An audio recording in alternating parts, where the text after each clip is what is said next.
Hey YouTubers, this is Guardian Mike with you, and we got Dr. Sam going to talk about baseline. Baseline health. I want you to know that in your vocabulary. I want you to know that because that's going to bridge to better. That's going to help you empower with knowledge and information how to participate and letting the medical group that's going to be treating your loved ones. What is a baseline? Dr. Sam, tell us. And what's its importance? The baseline health has to do with what is a person like whenever they're under normal, maybe even ideal circumstances without any particular problems.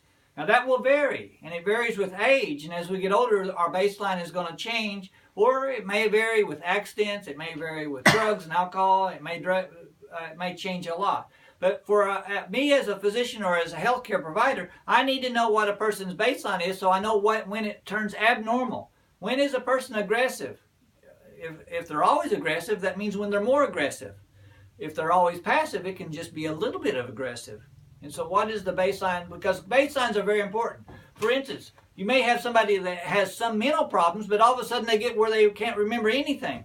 From a nursing home point of view, what's the first thing I think of? Urinary tract infection. Because there's a change. Their baseline is plodding along, and all of a sudden they're laying in bed and they're not even interacting at all. So baseline changes and what I want you to know is that family help with that better than anybody else, because nobody else knows the people, and they may not be the best person in your family that you want to know, but you know them better than any one of the healthcare providers, you see, because the doctor may only see them in the visit.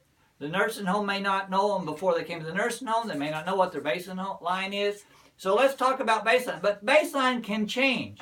As we get older, or we had a stroke, you may have a certain baseline. But in a month after a stroke, now you can talk. Maybe in 3 months, now you can walk. So the baseline changed from when you first went there. So baselines don't have to be fixed.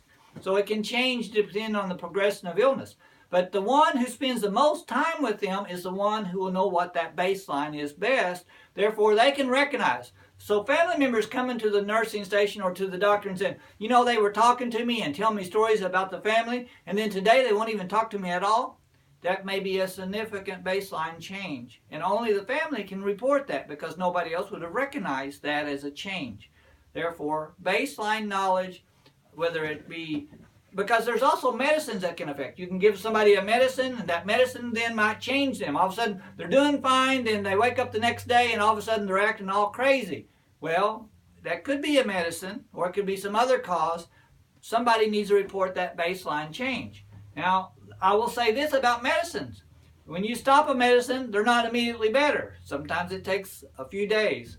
My own mother was in the hospital. She had surgery. She didn't wake up for 3 or 4 days. That was the effect of the anesthesia whenever she was under surgery. Most people wake up in a few hours. It took her a number of days. So there's a difference, you know, and when you withdraw certain things, sometimes it takes a longer period of time, especially as we get older, to return back to the baseline we were before those things happened. So that is about baseline health. Now, it doesn't mean you have to be old to have a baseline. You can be young as well. Top 3 on baseline that can affect baseline I've got is UTI, urinary tract infection, a med mix-up, or dehydration. Is that true? Yes. All of those can cause your mental changes that affects your behavior as well as your activity, as well as your function of your mind. So it can be your physical activity, it can be your mental activity, or it can be just your state of aggressive versus passive and so somewhat, if you will, your emotional state. So I'm a boomer, my aging parent is at home. Is there a pinch test that I've seen used to kind of see if they're dehydrated? Yes, there is. Can you demonstrate that? That has to do with the tension of the skin. Now mine right now is normal because if I pinch it, you don't see any wrinkles left. But if you was to pinch the skin and then you see wrinkles temporarily for a little while, that means that you're dehydrated actually. And that's one of the things the nurses will do a lot of times. It gets a little harder whenever you get older and your skin gets looser because you tend to have more wrinkles when you pinch it. But again, if you know what that person and you've been around them and you pinched them before, you can tell a difference from one day to the next to determine if they're dehydrated. Baseline importance for you out there and YouTubers, and again, below, discuss this. I'm always concerned as a lawyer about the difference between a medical condition and a behavioral problem. I don't want a dual diagnosis if I can avoid it. I do not want somebody that is diabetic with heart condition to be diagnosed with a combative behavior, because they're going to end up in a psych unit. And they're going to treat those combative behaviors probably primary so people don't get hurt. If combative behaviors arise and they just received a new prescription, perhaps that's. Can you comment on that? Maybe we can prevent a dual diagnosis. That is the importance of the baseline. The baseline sets for what is kind of the normal for them under normal circumstances.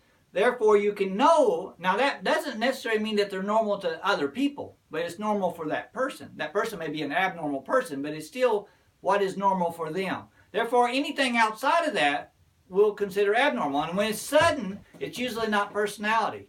Sudden changes usually has to do with illness or medicines or some combination thereof.